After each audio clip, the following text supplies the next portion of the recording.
يا أيها الناس كلوا مما في الأرض حلالا طيبا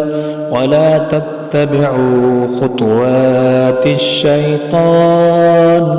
إنه لكم عدو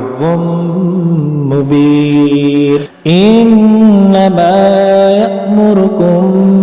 بالسوء والفحشاء وأن تقولوا على الله ما لا تعلمون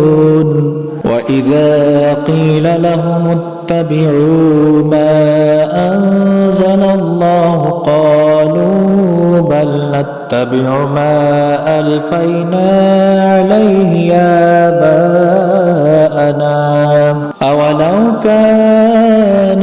آباؤهم لا يعقلون شيئا ولا يهتدون ومثل الذين كفروا كمثل الذي ينعق بما لا يسمع إلا دعاء